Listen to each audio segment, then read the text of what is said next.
আজকেও বাংলার জমিনে এই মধ্য বয়সী তরুণ ছেলেদের আত্মত্যাগের মাধ্যমে বাংলাদেশের এই অবস্থা পরিবর্তন হওয়া সম্ভব। কচিদের দ্বারা হবে না, বুড়াদের দ্বারা হবে না। বুড়ারা চিৎকারি করতেছে যে তোমরা কচি ছেলে রাষ্ট্র চালাবা। জি, তোমাদের বুড়াদেরও আমরা চিনি।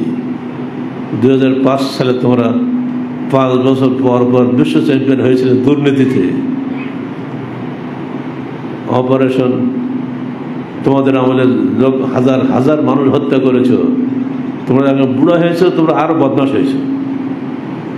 আমার অভিজ্ঞতা বেশি হয়েছে বলে আমরা ভালো অভিজ্ঞ রাষ্ট্র পরিচালক, এটা মিথ্যা কথা। তার সাথে 1000 গুণ ভালো বর্তমানে তত্ত্বাবধায়ক সরকার, এসব দলীয় সরকারের চাইতে। অর্থাৎ বয়স হলেই সে অভিজ্ঞ হবে, এটা কে বলেছে? আল্লাহ বলছেন লা ফারজুন ওয়ালা বিকরুন আওয়ানুম বাইনা যালিক। এমন গাভী জবাই করো যা একেবারে বৃদ্ধা হবে না, একেবারে ছোট বকনা বাছুর হবে না, ওর মধ্যবর্তী বয়সের হবে। মধ্যবর্তী বয়সের কোরবানির মাধ্যমে জাতির উত্থান ঘটে। আগামী দিনেও যদি বাংলার জমিনে যুবকরা এগিয়ে আসে তাহলে দেশের পরিবর্তন হবে। তাহলে বুড়াদের দিন বাদ, এটাদের দিয়ে অত বেশি আশা করা যাবে না। এরা খালি ভুল ধরে বেড়াবে, খালি ভুল ধরবে। এই তোমার এটা ভুল, সেটা ভুল, সেটা ভুল, এই কাজই করে বেড়াবে। কাজের কাজ করবে কে? মানসিক শক্তি লাগবে, দৈহিক শক্তি লাগবে। শুধু খুঁতখুঁতানির কাজ দিয়ে করছে গেলে দেশ আগায় না। আল্লাহ মানুষকে সৃষ্টি করেছেন, তার মধ্যে দয়া, মায়া, রুক্ষতা, শুষ্কতা সব ধরনের উপাদান দিয়েছেন। এই মানুষ যখন পরস্পরের প্রতি অনুগ্রহশীল হয় তখন সে আল্লাহর অনুগ্রহ পায়। আর যখন সে পরস্পরের প্রতি অকৃতজ্ঞ হয় তখন সে আল্লাহর রহম থেকে দূরে চলে যায়। ক্বাল রাসূলুল্লাহ সাল্লাল্লাহু আলাইহি ওয়াসাল্লাম মান লা ইয়ারহাম লা ইউরহাম। যে ব্যক্তি অপরের প্রতি অনুগ্রহ করে না সে আল্লাহর অনুগ্রহ প্রাপ্ত হয় না। পৃথিবীতে নবী রাসূল এসেছিলেন মানুষের মধ্যে আল্লাহর রহমত প্রাপ্তির পথ বলে দেওয়ার জন্য।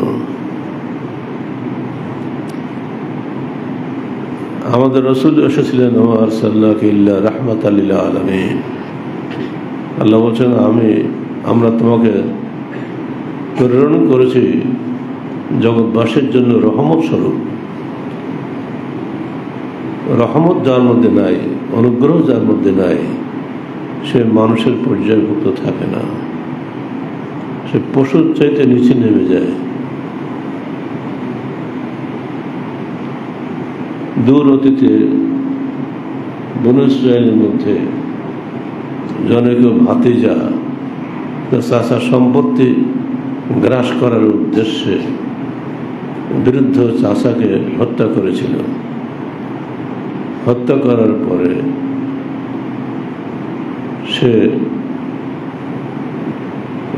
এলাকার মাতব্বরদের কাছে গিয়ে খুব কান্নাকাটি করে বিচার দেয়, কিন্তু মাতব্বররাও সঠিক বিচার করেনি অথবা করতে পারেনি। তখন তারা তাদের নবী মূসার কাছে গেল, তুমি তো নবীর দাবি করো, বলো তো এই ঘটনার আসামি কে? উনি তো আল্লাহর কাছে প্রার্থনা করলেন, আল্লাহ তাকে বলে দিলেন ওর দায়ী হলো ওর ভাতিজা অর্থাৎ বাদী নিজেই। আমরা বলে দিলাম তোমরা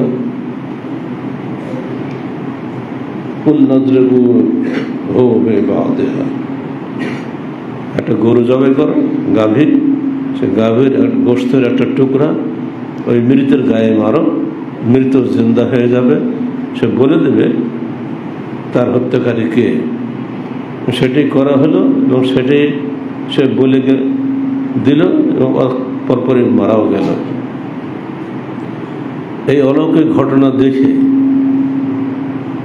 সবাই হতচকিত হয়ে গেল যে মুসা তো সত্য নবী, কিন্তু নবীকে তো মানবে না, কাফেররা কি নবীকে মানে?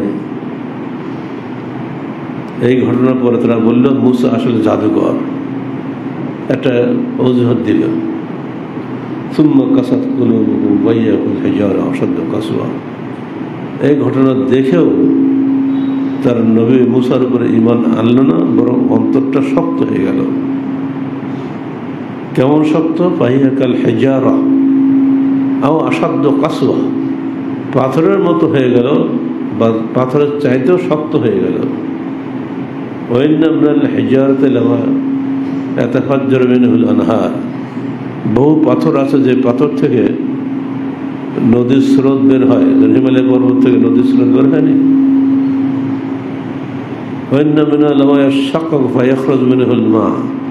অনেক পাথর ফেটে যায়, সেখান থেকে আবার পানি বের হয়।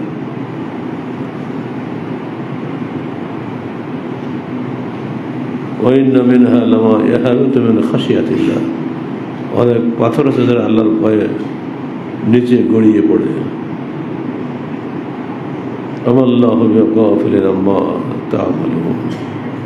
বস্তুত আল্লাহ তোমাদের কার্যকলাপ সম্পর্কে উদাসীন নন। গত সপ্তাহে কুড়িগ্রামে ক্লাস 9-এ পড়া একটা মেয়ে, অর্থাৎ 15 বছর বয়স হবে,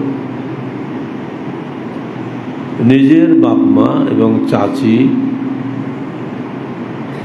ঘুমন্ত এই মেয়েটিকে উঠিয়ে ধান খেতে নিয়ে হত্যা করে সেখানে লাশ ফেলে রেখে চলে আসছে। বলুন ইন্না লিল্লাহি ওয়া ইন্না ইলাইহি রাজিউন। কোন মানুষ সেটা কি পারে? উদ্দেশ্য 32 বিঘা জমি আত্মসাৎ করতে হবে, প্রতিবেশীদের বিরুদ্ধে মামলা দিতে হবে। প্রতিবেশীরাই মেয়েটিকে হত্যা করেছে, অথচ হত্যা করেছে বাপ মা নিজে। সত্য কখনো চাপা থাকে না, পরদিনই সত্য প্রকাশ হয়ে গেছে। বিচার তো এদেশে নেই। ওই এখন আইনে লড়াই হবে, উকিলরা পয়সা খাবে, ঘুরতে ঘুরতে ঘুরতে ঘুরতে 20 বছর পরে দিয়ে বলবে ও আসলে মাথা খারাপ ছিল। এই তো দেশের বিচারের অবস্থা। যদি সঙ্গে সঙ্গে ওদেরকে হত্যা করা হয় তাহলে কিন্তু মানুষ ভয় পায়। তাতে দেশে নাই। দেখা গেছে ব্রিটিশের আইন চলছে দেশে, কিছু বলার কায়দা নেই। ইসলামী আইন হলে এগুলো কোথায় চলে যেতে আছেন? এই ঘটনা এবং দূর অতীতে বরুস্টাইলের ঘটনা মিলিয়ে দেখেন তো। ওর তো চাচা মেরেছিল, ভাতিজা মেরেছিল চাচাকে, আর নিজের আপন বাপ মা মেরেছে নিজের সন্তানকে। কল্পনা করা যায়? মেয়েটির ছবি মোবাইলে দেখা যাচ্ছে, এত সুন্দর তক্তকে সুন্দর মেয়েটা দেখলে গোলাপ ফুলের মতো। কোন নিষ্ঠুর বাপ মা কি করে মারলে থাকে? সম্পত্তির লোক কি বড় জিনিস? সন্তান কি বড় জিনিস নয়? সন্তানের জন্য তো বাপ মা সব কিছু করে। এই ঘটনার প্রেক্ষিতে আজকে এই সূরাগুলো আপনার সামনে তুলে ধরলাম, এই আয়াতগুলো, যে এর ঘটনা কোরআনেও আছে।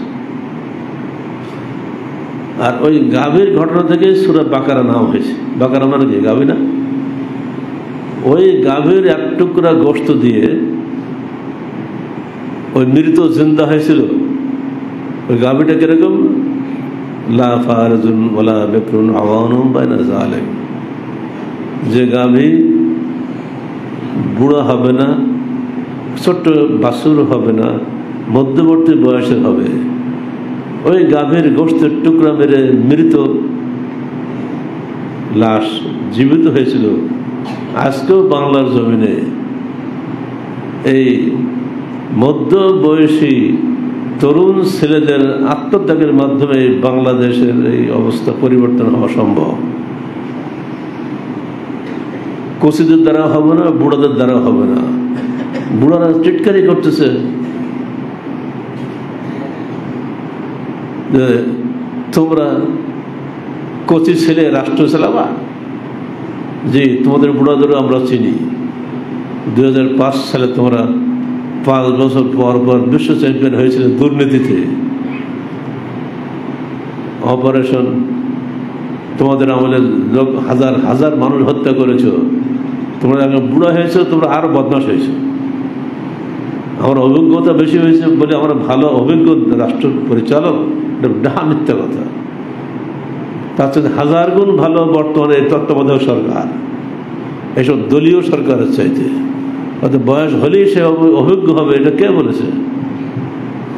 আল্লাহ বলছেন লা ফারজুন ওয়ালা বিকরুন আওয়ানুম বাইনা যালিক, এমন গাভী জবাই করো যা একেবারে বৃদ্ধা হবে না, একেবারে ছোট বকনা বাছুর হবে না, ওর মধ্যবর্তী বয়সের হবে। মধ্যবর্তী বয়সের কোরবানির মাধ্যমে জাতির উত্থান ঘটে। আগামী দিনেও যদি বাংলার জমিনে যুবকরা এগিয়ে আসে তাহলে দেশের পরিবর্তন হবে, মানে বুড়াদের দিন বাদ। এটাতে দিয়ে অধিক বেশি আশা করা যাবে না। এরা খালি ভুল ধরে বেড়াবে, খালি ভুল ধরবে, এই তোমার এটা ভুল, সেটা ভুল, সেটা ভুল, এই কাজই করে বেড়াবে। কাজের কাজ করবে কে? মানসিক শক্তি লাগবে, দৈহিক শক্তি লাগবে। শুধু খুঁতখুঁতানির কাজ দিয়ে করছে গেলে দেশ আগায় না।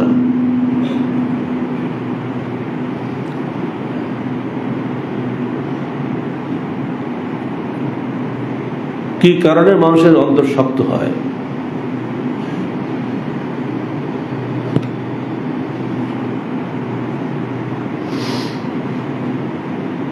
ইসলামী পরিবেশ থেকে দূরে থাকার ফলে এটা হয়। এই মসজিদে সুন্দর পরিবেশে আপনারা আছেন, এখন তো কেউ কাউকে হত্যা করার কল্পনাই করি না আমরা, তাই না? পরিবেশটা সুন্দর। ইসলামী পরিবেশে যদি মানুষ থাকে, একটা সুন্দর সংগঠনের মধ্যে যদি মানুষ থাকে, তাহলে ওই সংগঠনের মানুষ সবসময় ভালো চিন্তাই করে, খারাপ চিন্তা করে না।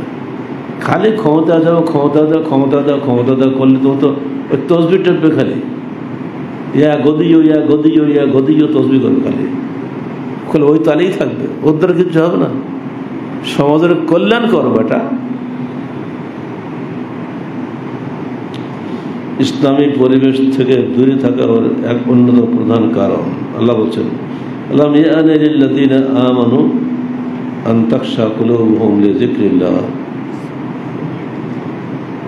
ওয়া মা আনজালা মিনাল হক ওয়া লা ইয়াকুনু কাল্লাযীনা উতুল কিতাবা মিন ক্বাবল। ঈমানদারদের সেই সময় কি এখনো আসেনি যারা আল্লাহর স্মরণে তাদের অন্তরটা ভীত বিহ্বল হোক? খবরদার তারা যেন আহলে কিতাবদের মতো না হয়।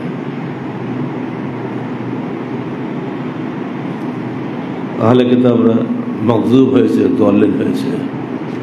ইহুদি নাসারাদের চরিত্রের কারণে আল্লাহ তাদেরকে সৃষ্টি গজবে নিয়ে পতিত করেছেন। আজকে ইসরায়েলের অবস্থা দেখছেন না? এত বড় নিষ্ঠুর রাষ্ট্র যে পৃথিবীতে হতে পারে, মানুষ নাকি? কালকে পর্যন্ত বোমা মেরেছে, 69 জনকে হত্যা করেছে। সবসময় মারতেই আছে, মেরে বসাচ্ছে না। অন্তরে দয়া মায়া বলে কিছুই ওদের মধ্যে নাই।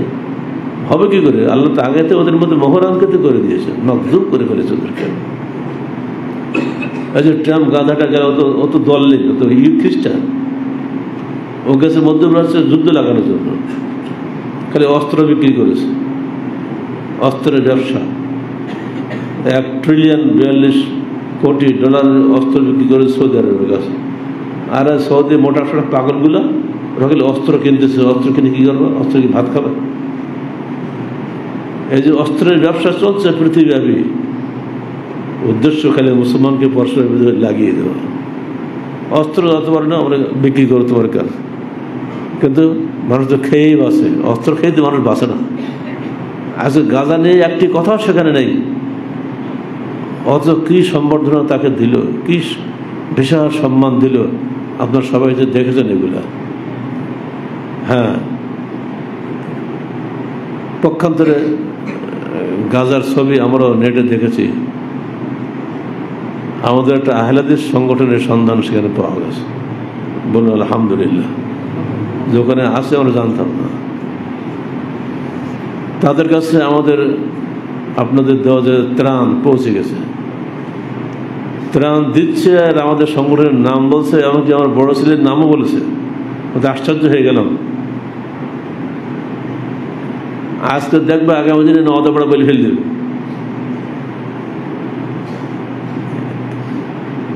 ওদিকে মানুষ মারতেছে, এদিকে আমরা খাবার দিচ্ছি, মনে একটু সান্ত্বনা হচ্ছে না? কিছুই পারেনি, অন্তত কিছু লোক খাচ্ছে আমাদের খাবারটা, সে খাবারের দৃশ্য দেখাচ্ছে, রান্না করছে, কত কি রান্না করছে। আল্লাহ তুমি ফিলিস্তিনের ভাইদেরকে রক্ষা করো, গাজার মুসলিম ভাইদেরকে তুমি রক্ষা করো, ইসরায়েলের নৃশংস কুলাঙ্গারদের তুমি ধ্বংস করো। আল্লাহ বলছেন, হাসান বসরি বলছেন, ইখওয়ানুনা আগলা ইনদানা মিন আহলিনা, আমাদের সংগঠনের ভাইরা আমাদের কাছে আমাদের পরিবারের চাইতে উত্তম।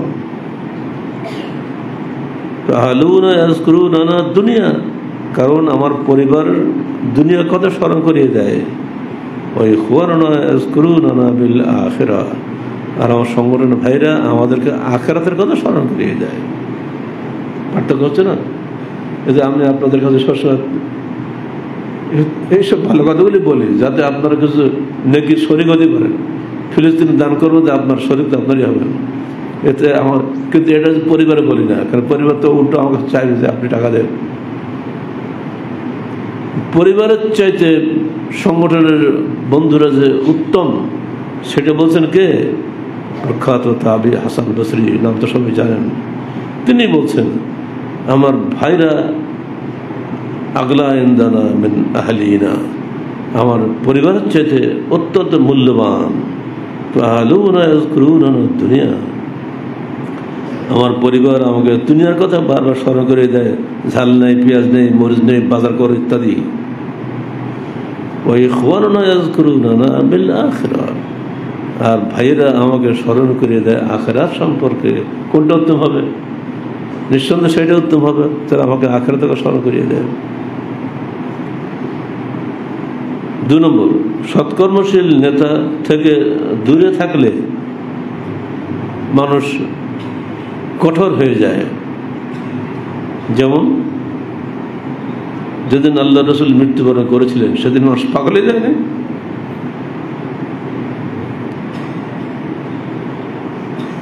তারা বলেছিল, নাহানুকাল গনম ফিল লাইলাতি শাতিয়া, আজকে আমরা গভীর ঠান্ডার রাতে হারানো বকরির মতো হয়ে গেলাম, আমাদেরকে কেউ আর খুঁজে আনবে না, কেউ আর ডাকবে না যে তোমরা এসো আল্লাহর পথে। সৎকর্মশীল নেতা তালাশ করতে হবে আপনাদের, তার সঙ্গে আপনাদের থাকতে হবে।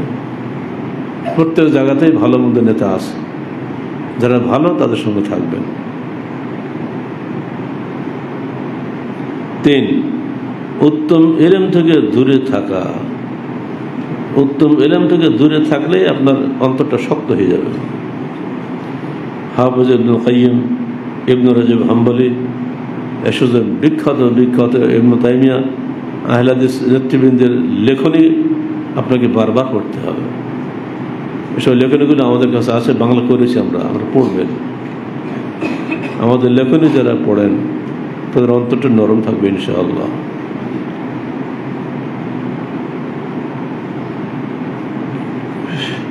আহলুল হাদিস হুম আহলুর রাসূল ওয়া ইল্লাম ইয়াসহাবু নাফসাহু আনফাসুহু সাহাবু। আহলে হাদিস হলো আহলুর রাসূল, যারা আহলে হাদিস তারা রসুলের সাথী, যদিও তারা রসুলের শ্বাস প্রশ্বাসের সঙ্গে যুক্ত নয়, কিন্তু আনফাসুহু সাহাবু, তার যে নিঃশ্বাসগুলো আছে হাদিসের মধ্যে, কথার মধ্যে, তারা তার সাথী। কত মূল্যবান কথা! আহলে হাদিসরা সবসময় হাদিস নিয়ে রিসার্চ করে, হাদিস তালাশ করে, হাদিস অনুসন্ধান করে, এই কথার হাদিসে আছে কি নাই, এই যে আমরা করি না সবসময়। দেখো হাদিসটা সহিহ না সহিহ, সবসময় আমরা এই তালেই থাকি। প্রতিদিন এসার পরে ছোট ছোট বাচ্চারা একটা করে হাদিস শোনায়, ও তো অন্য কিছু শোনায় না। যখন আমরা এক জায়গায় বসি, আমরা হাদিস শুনি, অর্থাৎ আমরা হাদিসের সঙ্গে সবসময় আছি। এই জন্য আহলে হাদিসদেরকে আহলুর রাসূল বলা হয়। 4 নম্বর, দুনিয়া থেকে দুনিয়া নিয়ে মত্ত থাকা, মানুষ কেন রুষ্ট হয়ে যায়, অন্তর কেন শক্ত হয়ে যায়, দুনিয়া নিয়ে পাগল হয়ে যায়। ওই যে 32 বিঘা জমি বলছে না, দুনিয়া নিয়ে যারা মত্ত থাকবে তারা অবশ্যই রূঢ় মেজাজের হবে, রুক্ষ মেজাজের হবে এবং ধ্বংস হবে। আল্লাহ বলছেন, ইয়া আইয়ুহাল্লাযীনা আমানু লা তুলহিকুম আমওয়ালুকুম ওয়ালা আওলাদুকুম আন যিকরিল্লাহ ওয়া মান ইয়াফআল যালিকা ফাউলাইকা হুমুল খাসিরুন। সূরা মুনাফিকুন 9 আয়াত। হে ঈমানদারগণ, তোমাদের মাল সম্পদ এবং তোমাদের সন্তান সন্ততি যেন তোমাদেরকে আল্লাহর স্মরণ থেকে গাফেল না করে দেয়। যে ব্যক্তি মাল সম্পদ নিয়ে ব্যস্ত থাকবে, এই কাজে সবসময় মত্ত থাকবে, ফাউলাইকা হুমুল খাসিরুন, সে হবে ক্ষতিগ্রস্ত।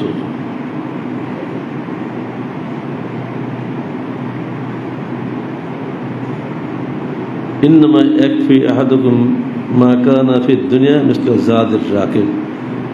একজন মানুষের জন্য এতটুকু যথেষ্ট, একজন আরোহী তার ঘোড়ার উপরে বা উটের উপরে বা গাড়িতে যতটুকু মাল নিলে যথেষ্ট হয় ততটুকু যথেষ্ট, এর বেশি তো কোনো দরকার নেই। লোভে পাপ, পাপে মৃত্যু। যদি আপনার একটা জামা বাজা পাঞ্জাবিতে একটা জায়গা দুটা দিলে যথেষ্ট হয়ে যাবে, 10টা পাঞ্জাবি কী দরকার? আপনার 2টা লুঙ্গি যথেষ্ট, আপনার 20টা লুঙ্গি কী করতে হবে? এই যে বিলাসিতা, এটা মানুষের ধ্বংস করে দেয়। দেখেন না, বহু মহিলা আছে বাড়িতে আলমারি ভরা খালি কাপড় আর কাপড়, কাপড় আর কাপড়, বাচ্চাদের জামা আর জামা, কত জামা নেবে? ছেলেরাই চায় না, বাচ্চারাই চায় না এত জামা কাপড়, খুঁজি পাওয়া যায় না কোন কোন বাচ্চাটা কোন জামাটা পরবে। এখন এত জামা কাপড় কেন?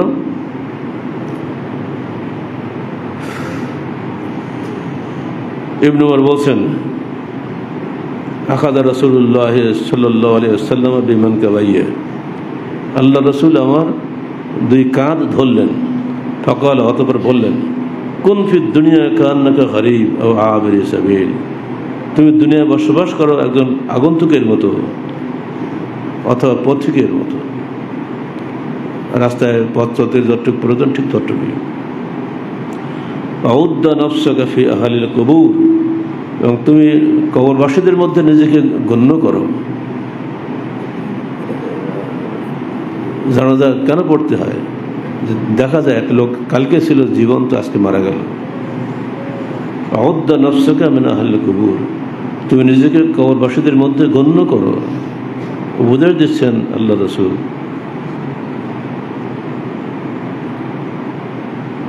পাঁচ নম্বর,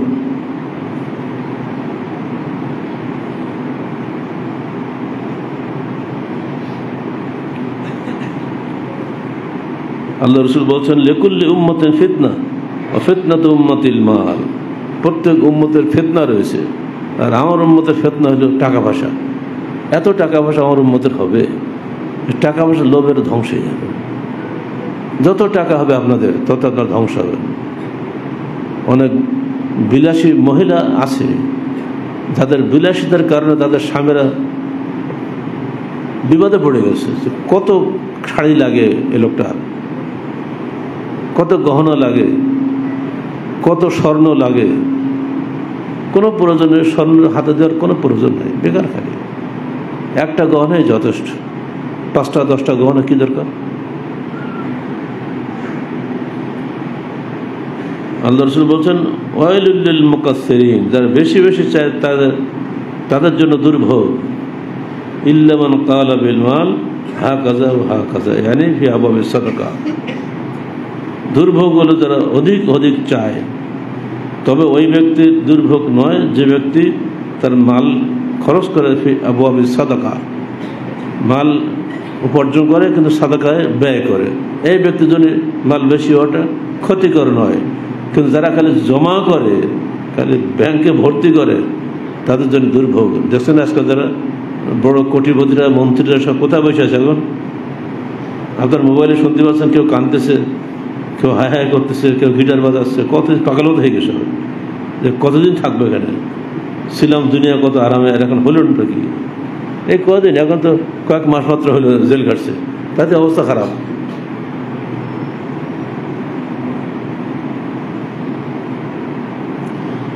قال النبي صلى الله عليه وسلم إنا أنزلنا المال لإقام الصلاة وإيتاء الزكاة ولو كان لابن آدم واد من مال الله أحب أن يكون له واديان। আল্লাহ বলছেন আমরা মাল নাজিল করেছি সালাত কায়েম করার জন্য এবং যাকাত আদায়ের জন্য।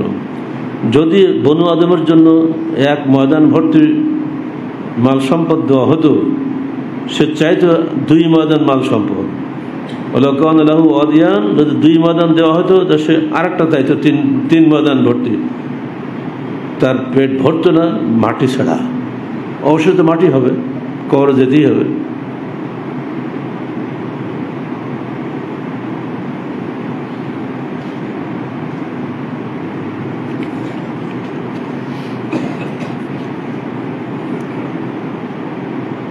এই যে মন শক্ত হয়, রুক্ষ হয়, কঠোর হয়, এর 5টা ঔষধ আছে। 1, কাসরাত জিক্রিল মউত, বেশি বেশি মৃত্যুকে স্মরণ করা। 2, খাউফুল্লাহ, প্রতি পদে পদে আল্লাহকে ভয় করা। ওমান খাফা মাকাম রাব্বিহি, বলেন জান্নাতান, যে ব্যক্তি আল্লাহর অস্তিত্বকে প্রতি মুহূর্তে ভয় পায় তার জন্য একটা জান্নাত না 2টা জান্নাত তাকে দান করবে, বলে সুবহানাল্লাহ। প্রতি পদে পদে আপনি আল্লাহকে ভয় করবেন। জান্নাত এই মুহূর্তে নিঃশ্বাস বন্ধ হয়ে যাবে, হবে না? মসজিদে নামতে পারবেন না, এখানে শেষ হয়ে যাবেন। 3, জিয়ারাতুল কবুর ওয়া সালাতুল জানাজা, বেশি বেশি কবর জিয়ারত করবেন এবং জানাজার সালাতে অংশগ্রহণ করবেন। কবর জিয়ারত করলে মৃত্যুর কথা স্মরণ আসে। হযরত ওসমান গনি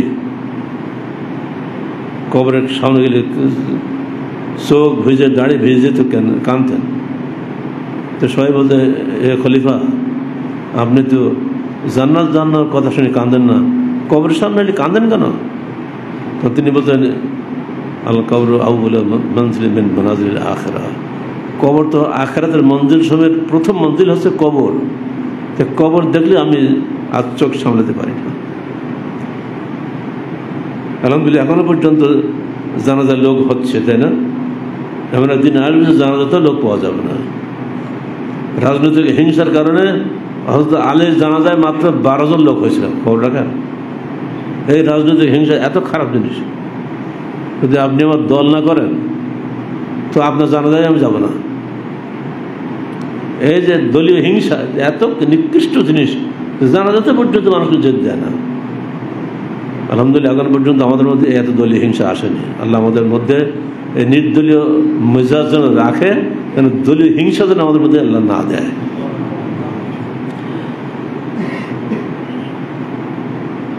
4, আল খাউফু মিন সুইল খাতিমা, মন্দ পরিণাম থেকে ভয় করা। আল্লাহ রসুল বলছেন, ইন্নাল আমালু বিল খাওয়াতিম, সর্বশেষ আমলের উপরে আপনার হিসাব হবে। সর্বশেষ যে আমলটা আমি করব জীবনে, ওর উপরেই আমার জান্নাত জাহান্নাম নির্ভর করছে। সারা জীবন ভালো কাজ করলাম, মৃত্যুর আগে খারাপ কাজ করলাম, শেষ না? আবার সারা জীবন মন্দ কাজ করেছি, কিন্তু না, মৃত্যুর আগে এমন ভালো কাজ করেছি আল্লাহ তার বিনিময়ে আমাকে জান্নাত দিবেন। এরকম ইতিহাস আপনারা শোনেন। ঘটনা গত সপ্তাহে একটা বলেছিলাম। শুধু খালি মনে করে দিই, 99টা খুন করা যে আসামি, মনে পড়ে কি?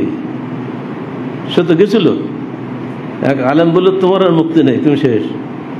তাহলে আলমটা মেরে 100 পুড়িয়ে নেই। আবার আরেকজন আলম সাথে দেখা দিল, আমাকে তওবা আছে? তো হ্যাঁ আছে। কে বলছে তওবা নাই? তুমি আল্লাহর কাছে কাঁদো, তওবা করো, আর তুমি ওই দেখা যাচ্ছে ওই গ্রামটা, ওইখানে যাও, মানে ওইখানে নেককার লোকেরা বসবাস করে বেশি। তো সেদিকে যাচ্ছিল, হঠাৎ মালাকুল মউত এসে হাজির। তো আল্লাহ বললেন, দেখো তো কোন দিকে বেশি আগাইছে। দেখা গেল যে একটু বেশি এগিয়ে গেছে ওই ভালো গ্রামের দিকে যাওয়ার জন্য আল্লাহ তাকে ক্ষমা করে দিলেন, যাও জান্নাতে চলে যাও। এই কল্পনা করা যায় নাকি?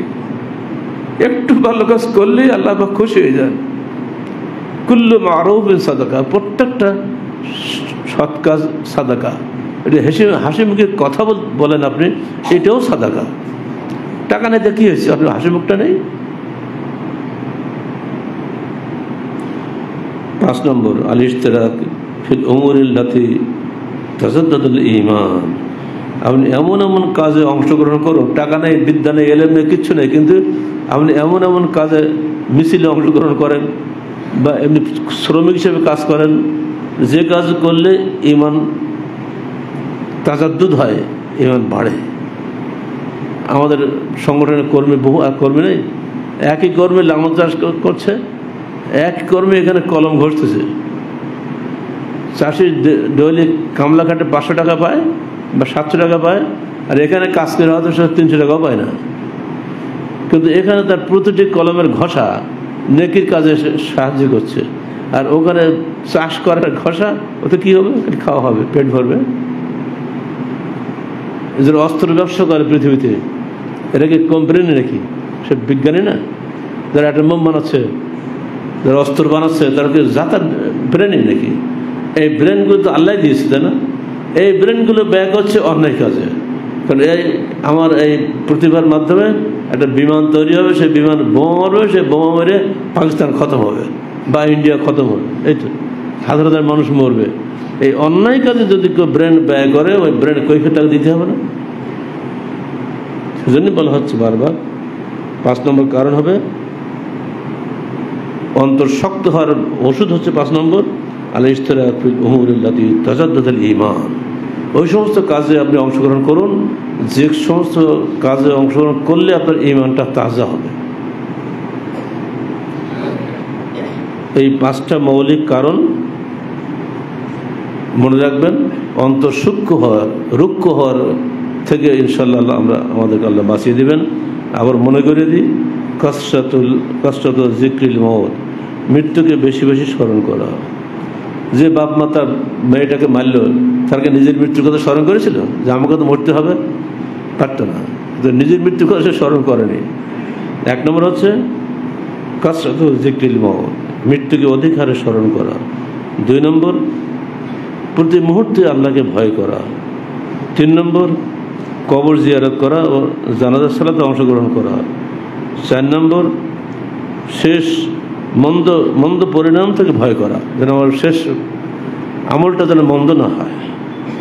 5 যেসব কাজে ঈমান তাজা হয় সেসব কাজে অংশগ্রহণ করা। এই 5টা অভ্যাস যদি আমরা করতে পারি, বিশেষ করে যুবকদেরকে বলছি, ইনশাআল্লাহ তোমাদের জীবন যৌবন সবই সার্থক। আল্লাহ বলছেন, আফামান শারাহাল্লাহু সাদরাহু লিল ইসলাম ফাহুয়া আলা নূরিম মিন রাব্বিহি ফাওয়াইলুল লিল কাসিয়াতি কুলুবুহুম মিন যিকরিল্লাহ উলাইকা ফি দালালিন মুবিন। আল্লাহ পাক যাকে তার হৃদয়কে ইসলামের জন্য প্রসারিত করে দিয়েছেন, ফাহুয়া আলা নূরিম মিন রাব্বিহি, সে ব্যক্তি তার প্রতিপালকের দেওয়া জ্যোতির উপরে আছে। ফাওয়াইলুল লিল কাসিয়াতি কুলুবুহুম, দুর্ভোগ হলো ওই সমস্ত রুক্ষ ব্যক্তিদের জন্য যাদের অন্তরটা রুক্ষ হয়ে গেছে, শক্ত হয়ে গেছে, মিন যিকরিল্লাহ, আল্লাহ স্মরণ থেকে। উলাইকা ফি দালালিন মুবিন, এই লোকরা হলো স্পষ্ট বিভ্রান্তির মধ্যে। আল্লাহ তুমি আমাদেরকে বিভ্রান্তির হাত থেকে বাঁচাও এবং রুক্ষ অন্তর থেকে বাঁচিয়ে আমাদের অন্তরগুলিকে তুমি নরম দিল, অনুগ্রহশীল অন্তরে পরিণত করে দাও। আকুলু কওলি হাযা আস্তাগফিরুল্লাহ লি ওয়া লাকুম ওয়া লিসাইরিল মুসলিমিন।